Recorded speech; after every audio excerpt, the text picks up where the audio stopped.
bang makilala ang inyong business, kumita, sumikat at maging patok online or TV? Get more customers and grow your business. Advertise now.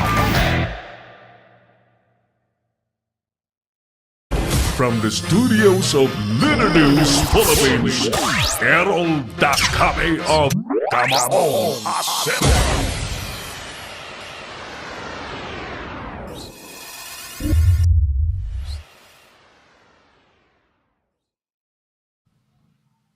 Thank you. Once again, magandang gabi po sa inyong lahat. Baka nagulat kayo sapagkat medyo naiba yung ating oras. Ito po ay ngayon lamang sapagkat na-delay po lamang yung ating dating sa studio. Tayo po ay nakiusap kay Pastor Ram na medyo mausog muna ng konti yung ating schedules ngayon dahil na-delay yung ating pasok sa studio. Alright, tanong sa bayan, kung ang mga lumutang na testigo ay ang mga pumatay mismo kay Congressman Rodel Batocabe, tama bang ibigay sa kanila ang 50 million pesos na reward money? At habang itinatanong natin yan, siyempre, nais kong batiin, Clarence at Bro Oliver, ang isang bagong kaibigan na napakabait, si Sir Paul Albert Gabuya, na nakilala ko doon sa pakintaban ng sasakyan at nangakong yung kanilang Everest Club of the Philippines ay tutulong sa ating Mission Tabang Tugang. Ano?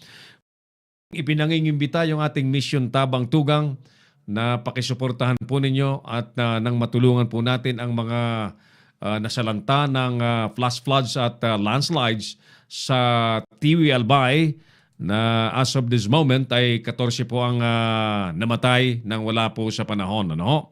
Yan po ay pwede nyo pong gawin sa pamagitan po ng inyo po mga donasyon sa ating Mission Tabang Tugang through our bank. Ilagay mo nga, Clarence, yung ating bank account details sa BDO. Ang ating savings bank account ay nakapangalan po sa inyong lingkod, Errol Dakame, at may bank account number na 103-700-4673. Ang inyo po mga donasyon ay titiyakin natin na makakarating sa mga tamang taong dapat ho matulungan kagad. Ang priority po natin siyempre yung mga pamilyang namatayan at ang second priority po natin ay lahat pong mga nandun po sa evacuation center. Right, sige. At this moment, puntahan muna natin ang ating mano-mano segment.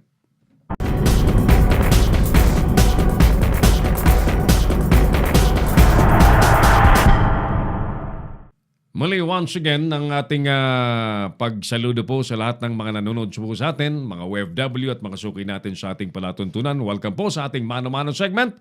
At sa gabi pong ito, dalawa po ang ating pag-uusapang tema. Kasama po natin ang ating mahal na founder, chairman, president po ng Hukbong Federal ng Kilusang Pagbabago. Ang aking tatay, pangalawang tatay, Tatay Doming Aspiras Cañero. Tatay Doming, magandang gabi po sa inyo. Welcome. We miss you dito po sa ating palatuntunang Kamaong Asero, sir. Good evening, sir. Okay po. Una, nais ko munang bumati. Salamat sa Diyos sa ngalan ni Jesus. At binigyan tayo po ninyo ako ng pagkakataon na ma-interview po ninyo ng ating sikat at batikang anchorman broadcaster ng Leader News Philippines, Anchorman Errol Dakame. At in the same time, isa siya sa nagtataguyod sa aplikayin ng simulain ng Hukbong Federal Kilusang Pagbabago. At bumabati rin po ako sa lahat ng personnel ng Leader News Philippines. Isang magandang gabi po sa inyo lahat. Tatay, it's our pleasure to have you in our program. Kami po ay natutuwa na makasama po kayong muli. At ang ating topic na pag-uusapan po ay dalawa. Yung isang topic po ay nagfi-feedback. Naka-speakerphone si Tatay Doming. Tatay Doming, wag niyo na pong i-speakerphone. Okay. Saan ba yun? Sa akin ba yun? Hindi yan. Kay Tatay Doming, sa monitor, okay, no? Okay. Layo-layo ka tayo ng konti sa monitor at bumabalik po yung Okay. Alright, okay na. Opo, dalawang topic tayo, no? One, yung ating topic na kung ang mga lumutang na testigo sa kasong pagpatay kay Congressman Rodel Batocabe ay mismong mga pumatay sa kanya.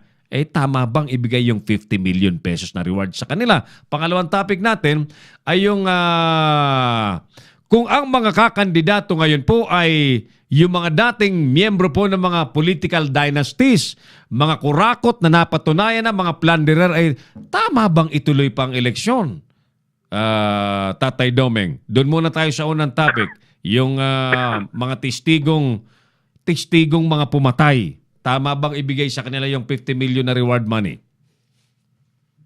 Para sa akin po, yung mga titistigo ay hindi na po dapat ibigay ang reward.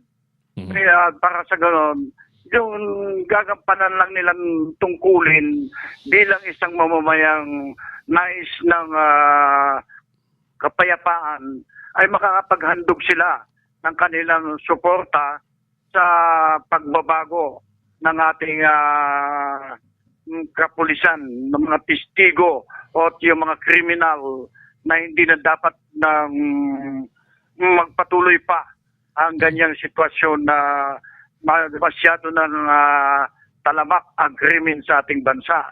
So, ang aking kahilingan o opinion ay hindi na dapat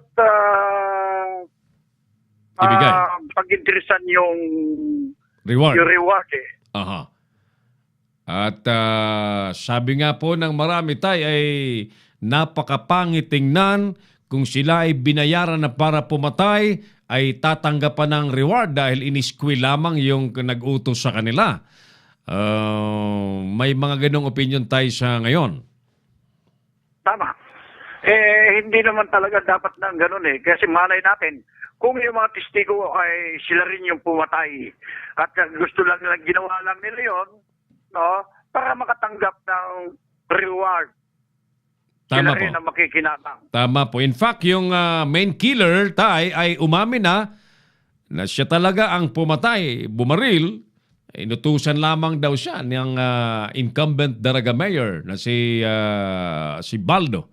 At kaya sila nag-squill dahil hindi naman daw tinupad yung bayad. But nevertheless, siya ang pumatay. At talagang mainit po itong pinag-uusapan. At si Attorney Batas nga, ang ating idol na abogado, ay ansabi, well, parang walang batas na nagbabawal. Kaya lang, is it really moral? Moral ba na ibigay sa kanilang sila na ang kriminal, sila pa ang magkakaroon ng reward dahil inisquill yung mastermind? Yes, tama po.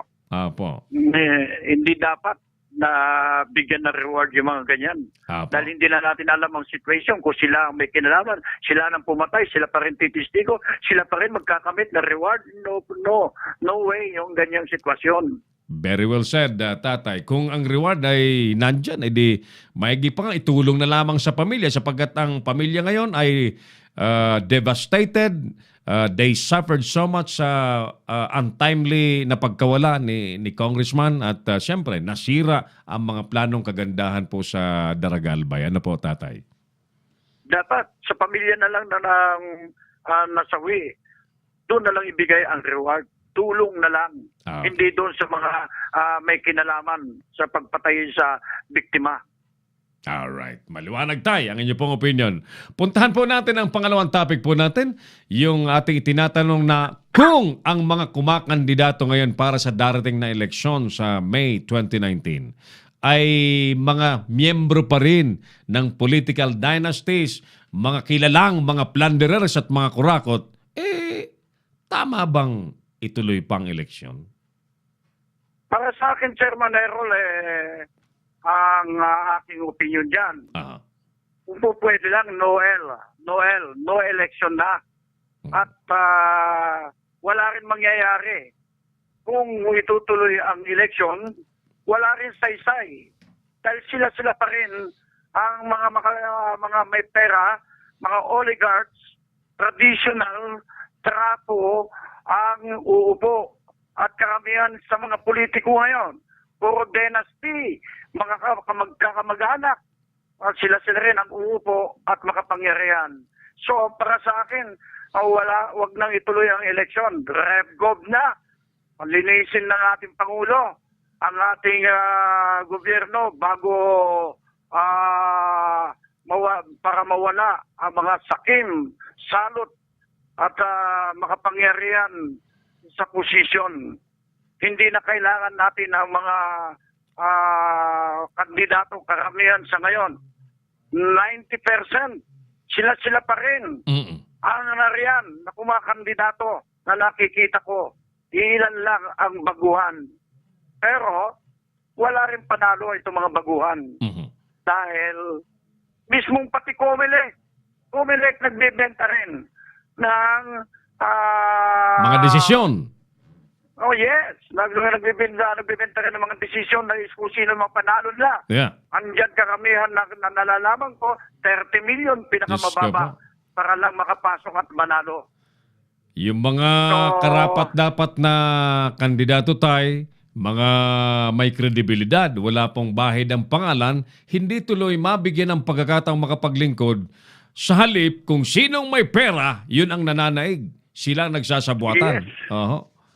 Totoo po yan, Sir Mark Merol, dahil useless eh. Kaya nga kung ako ang ihiling sa ating Pangulo, Apo. ihilingin ko na i-declare niya ang RevGov. Linisin niya muna ang gobyerno at wala na muna ang eleksyon dahil walang saysay. Kung ang uupo pa rin itong mga trapo, traditional at dynasty At mga kurakot. oligarch, wala rin mangyayari saysay eh. Sayang yung bilyon na gagastusin para sa eleksyon. In fact, bago ka namin matawagan tayo para makapag-usap tayo ngayon, yung ating reporter na si Tony Arsenal ay ibinalita na natuklasan ng Presidential Anti-Crime and Corruption na halos 90% ng mga LGU ay winawaldas, ibinubulsa lamang ang mga pondong allocated sa internal revenue allotment na nakukuha po nila from the national government. So, akalain mo yan, kung 90%, it's a nationwide cancer of the society, yung corruption na nais po nating matigil na tayo na hindi po natin alam kung paano matitigil. Pero kayo po ang nagsasabi, matitigil po ito kung wag nang magkaroon po ng eleksyon bagkus ay revolutionary government ng ipatupad ng Pangulong Duterte. Tama po, napapanahon. Chairman Errol, napapanahon. Huwag sayangin ng ating Pangulong Duterte, i-declare niya kaagad ng revolutionary government. At tiyak lilitaw lahat ang mga tao susuporta sa kanya. Ang milyones na support sa kanya na susuporta pag siya po declare ng revolutionary government. Inihintay lang po natin, namin lahat, tayong lahat, ang kanyang hudyat upang i-declare ang revolutionary government. Dahil sa totoo lang, talamak, salot na ang problema ng mga tiwaling opisyal sa ating gobyerno. Magnanakaw,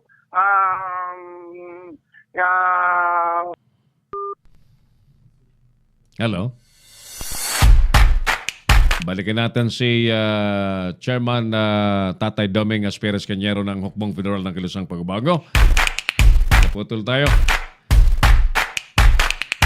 Dapat bang ituloy pa ang eleksyon kung ang mga kandidatong tumatakbo po ngayon ay mga kilalang kurakot, mga political dynasty, mga plunderer, mga kilalang hindi mapagkakatiwalaan, kaya lang mga mapipera, binibili ang mga botante, ang mga botante naman pikit mata, natatanggap ng pera, ibubuto kahit mga impacto na. Mga kilala naman eh. Kaya lang, yan ang nangyayari sa ating lipunan. Balikan natin si Tatay Doming. Tatay Doming, sorry po, naputol po tayo. Apo. You were saying na hinihintay lang po natin ang signal. Kasi last November, nag-ipon-ipon tayo. Parang may kulang pa tayo, no? Hello. Yeah, so... Ang hiling ko sana sa ating Pangulo, Apo. mag-desisyon na siya.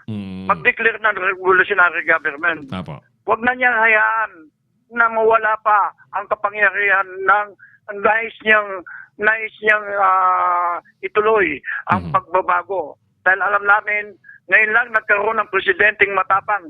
Dapat gamitin na niya ang kamay at bakal, no?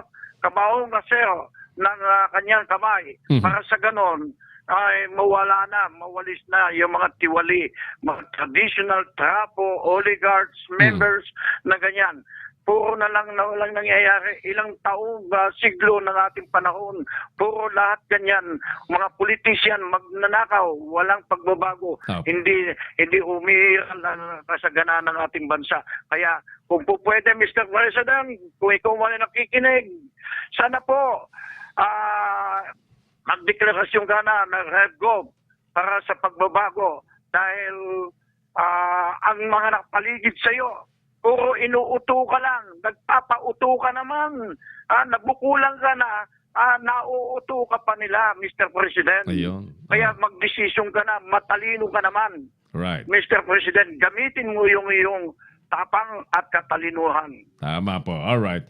Ano ngayon ang panawagan mo, tatay, naman sa mga mamamayan sapagkat kung ang Pangulo ay hindi, sabihin natin, parang tali ang kamay, siguro dahil may mga ikinukonsidera na hindi niya masaling-saling basta-basta. O dahil alam mo naman sa politika, kapag politika, kahit magkakalaban dati, nagkakaroon ng mga temporal alliance para lamang sa eleksyon, no? So, ano pwede niyo pong ipanawagan sa taong bayan? Sapagkat ang taong bayan sa totoo lamang, yung tinatawag na sovereign people can do so many things, tatay. Yes. Mga kababayan, lahat ng 16 million na bumoto sa ating Pangulo at higit pa, kailangan po magkaisa po tayo. Isulong natin po ang revolutionary government, people's initiative, federal toward federal na po. Ganyan na, gawin na natin, magkaisa po tayo. Ang kapangyarihan ninyong lahat na bumoto na mamamayan, tinig at boses natin, ipagkaloob natin sa ating Pangulo ang ating boses at kapangyarihan na magtulak sa kanya upang i-declare ang Red Gov sa ating bansa. Dahil iniintay lang po ng ating Pangulo ang ating pagkakaisa, boses natin, ibigay natin ang kapangyarihan para i-declare niya ang ating inihiling na pagbabago. Yan po ang aking kailingan. Meron na po akong mensahe. Sana po magkaisa po tayo. Very well said, Tatay Doming. Maraming salamat po sa inyong wisdom sa gabi pong ito at ulitin po natin ito pagka kinakailangan. At ang Leader News Philippines po ay bukas para po sa kabutihan ng sambayanan na Tatay Doming. Salamat po. Isang magandang gabi po sa inyo lahat. Maraming salamat, Tatay Doming, at have a good night.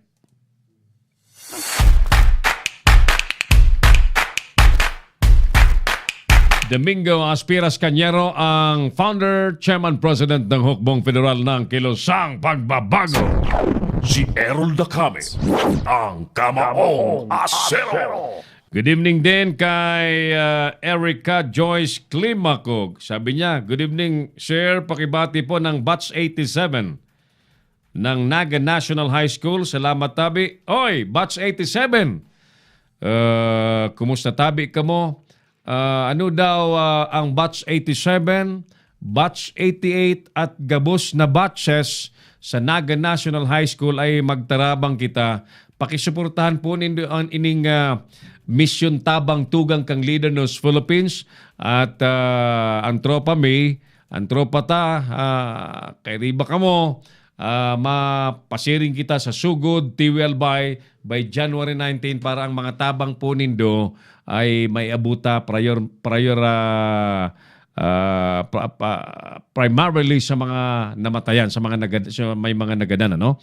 Dahil iba talaga ang pagmati kapag may mga nagadan. So sa mga nanonood sa ating palatuntunan, please send your donation sa mission tabang tugang natin at ang inyo po mga donasyon.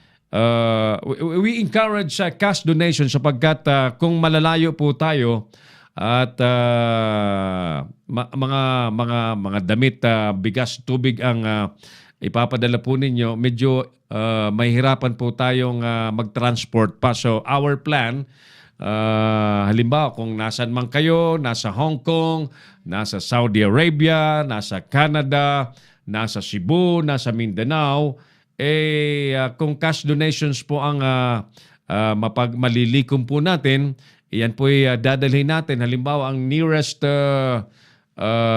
pwedeng pagbilhan ng mga donasyon natin ay dyan sa Tabaco City. Then doon natin kunin ang mga didistribute po nating goods. That would be the most practical. Ano po? Partner Bong, baka nanonood ka. Yun ang ating suggestion.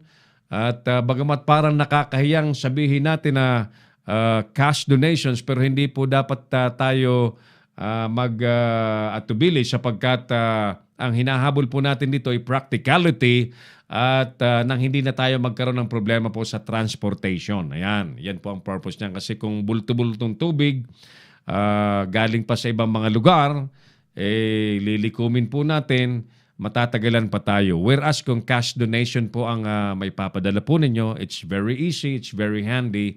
At tinitiyak po namin sa inyo ang transparency. I-report po natin yan dito on air, online, sa ating lahat ng mga programa nang makita po ng publiko kung sino-sino po ang nagbibigay at kung sino-sino po ang mga magiging beneficiaryo. I-interviewin po natin on-cam ang mga magiging beneficiaries.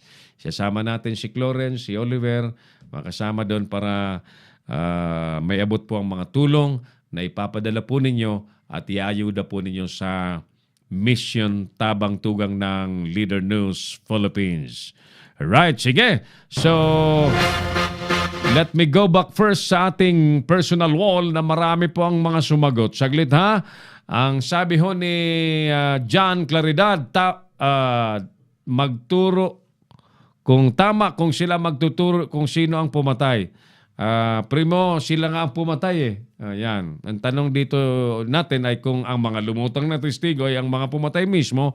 Kay Congressman Rodel Batocabe, tama bang ibigay sa kanila yung 50 million? Ha? Ayan. Sagot! Vic Barameda, para po sa akin, hindi pwedeng ibigay ang reward dahil silang mga salarin. Ano yan? Binayaran na para pumatay tapos susuko at ituturo ang mastermind para sa kanila pa ibigay ang reward. Ayan. Double income yan, mga kriminal na yan. Oo nga, Clarence. Sabi, oo nga pala, hindi ko nabasa masyado ang tanong, sabi ni John Claridad. Okay. Prince Russell, kalokohan, ikulong habang buhay. Yan, swerte naman sila. Magkakapera pa sila. Ibigay na lang sa charity para ang pera, sabi ni Prince Russell. Gaspar Lata Manoy, idol, siyempre hindi. Doon sa nagbigay ng lead ng kaso o sa informant. Sila nga ang nagbigay ng lead. Nag-squill ng mastermind. Pero sila din ang pumatay. Yung main killer mismo, yung main gunman mismo, umamin na. Saglit ha, babasahin natin yung balitang yun. Sabi ni Net Bilaos, no! Sabi niya. Sabi naman ni Paul Licuana, ng ating kaibigang mamamahayag sa Palawan, hindi! Ang totoong salarin, malaya pa. Ayan. Siguro tinutukoy niya si Mayor Baldo. Mercy Umaging, hindi po tama, sir. Ayan ang sagot niya. Mabs, Konsulta, Consuegra, big no kasi sila din po naman ang mga suspect. Baka pamarisan pa yung iba na pumatay ng opisyal para makakuha din ng reward. Oo nga. Kunyari mag-squill, tapos reward palang habol. Naging industriya na yung pagpatay. Sabi niya, doon po dapat ibigay ang pera sa informant kasi sila nga informant eh. Yan. Harold Del Llosa, kabayan, para sa akin, wag muna ibibigay kasi wala pa naman katibayan na sila talagang pumatay. Suspect pa lang naman. Positive money, i-logic natin. Ang plano nila ay ganyan, pumatay na sila, kumita pa sila. Ayan. At hihilingin ng pamunan ng kapulisan na magbigay ng reward. Ang gobyerno, pag nagkaganon, biktima rin ng gobyerno, lalo na tayong nagbabayad ng buwis. Mas big time nga naman ang kabayaran sa kanila. Yan ang nakikita kong plano nila. Ayan. Magal Montealegre, Boss Magal, yung ating kaibigang reporter sa ABS-CBN dati. Retired na yata siya. Gandang hanap buhay yan, sabi niya. Oo nga. Romel Anyo Nuevo Natanawan, sabi niya, ha ha ha, it's a mockery of justice. The reward should be given to clean hands. Tama ka, Manoy Romel. Malu Vergara, no way, sabi niya. Alright, so bilis ng oras natin, ano? Dito tayo sa live video natin. Manoy Hill Almasco, sabi niya, good evening Manoy, Kamao Asero, yahoo! Yan, sabi niya. Jonathan Lotivio, mabuhay! O, marahay na banggi, sir. Ay, marahay na banggi pa lang, sabi niya. Okay, Jonathan Lotivio, Manoy Errol, nakatuto kami sa inyo dito sa Dubai. Ingat ka pirmi. Ay, maray na bang kitabi sa mga nandyan sa Dubai na mga Bicolano at lahat pong mga OFW sa Dubai. Good evening at we wish that all the time you will be okay. Yan. You'll be okay all the way. Okay? Hanggang sa makauli ka mo sa indong mga pamilya. Ibigay na lang sa mga may hirap yang pera. Ayan. So, sige. So, basahin muna natin itong detalye po ng balita ng mga sumuko. At importante po ito. Saglit ha. Saglit ha. Ito po yung detalye po ng balitang yan. Saglit lamang. Humingi po ngayon ng dispensa sa pamilya ng Batocabe. Ang sinasabi pong main killer sa pagpaslang po kay Congressman Rodel Batocabe. Sa pagharap po ni Henry Yuson alias Romel sa mga mamamahayag po sa Kabikulan, inamin po nitong napag-utusan lamang daw po siya ni incumbent Daraga Mayor Carlwin Baldo. Ayon po kay Yuson, mga kaibigan, pumayag ito sa utos dahil umano sa pangako ni Baldo na regular na sahod. O gagawin siyang empleyado. Sasahuran, may sweldo, regular. Ikaw ba, Clarence? Pag sinabi mong, Clarence, patayin mo ito siya, no? Gagawin kitang regular employee. Papayag ka? Anak ng kagaw mo. Sabi pa ho ng suspect, madalas sumanong nag-uusap-usap sina Baldo at yung kanyang close in security na si Christopher Cabrera, Nabal alias Tuping at isang Danilo Muelia na alias Manoy Dan na umano'y magpapatumba sa mambabatas. At bilang bagong kasapi daw sa grupo, 5 buwan pa lamang nang lumipat galing daw siya sa Visayas, siya daw ang inatasan, siguro parang initiation sa kanya bago sa grupo, no? Inatasan daw po siya na siya gumawa mismo ng pagpatay kay Batocabe at mismong si Tuping ang kumuha sa kanya na nabati daw ng leader ng tropa. Ayan, overtime na daw ako. Ayan. Pero nagdesisyon pong sumuko dahil wala rin daw siyang natanggap na kahit ni pisong duling sa ginawang krimen at itinakbo daw ni Tuping ang bayad ng alkalde na dapat ay para sa kanya. Ayan. So, yan po ang nangyari. Mga kaibigan, kung ako naman po ang sasagot, kung tayo naman po ang sasagot sa ating tinatanong, kung ang mga lumutang na testigo ay mga pumatay mismo kay Congressman Rodel Batocabe, tama bang ibigay sa kanila ang reward money? My answer is big no. Sapagkat it will really create a precedent na parang magiging industriya ang pagpatay, tatanggap na sa nag-utos ng bayad para pumatay, at i-squill lamang ang mastermind, tatanggap ulit ng reward. It would be a very, very bad precedent. Palagay ko, pwedeng ibigay yan doon sa testigo na hindi kasama sa krimen. Malinis ang kamay, ika nga. Di po ba? Pero ang tanong ngayon na mas importante, nasaan ngayon ang mastermind? Nakarsel na ba? Inaresto na ba? May kaso na ba yung mastermind? Diyos ko po, imagine mo, para lamang manalong muli sa pagkaalkalde, papatay ka ng kapwa mo, tao. Diyos ko po, hindi na po maganda itong nangyayari sa ating lipunan. Harinawang itong nangyari po kay Congressman Rodel Batocabe, wala na pong sumunod. Mahal na Pangulong Duterte. Gawan mo po ng paraan na ang mga patayan sa ating lipunan ay matuldukan na. lalo't mga patayan na walang kwenta at may kaugnayan lamang po sa politika, wag na po sanang madagdagan pa ho ito. Because in our modern society, killing people has no place.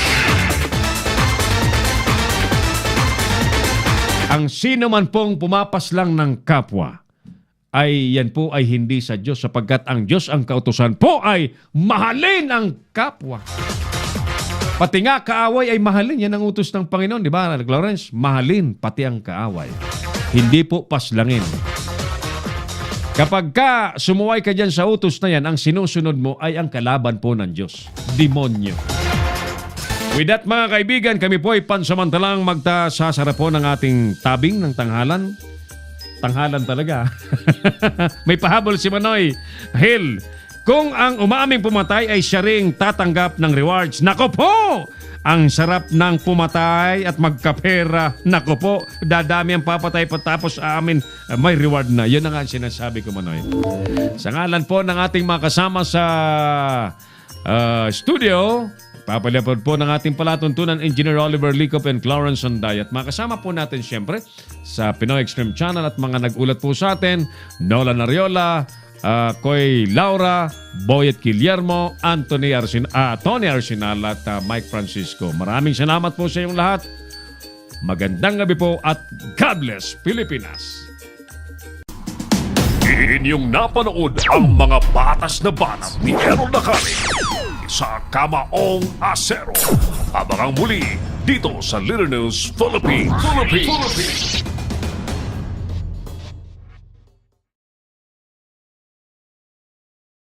Bring your business over 1 million TV or online. Reach your target customers anytime, anywhere. Your brand on TV or on the web. Get more customers and grow your business. Advertise now.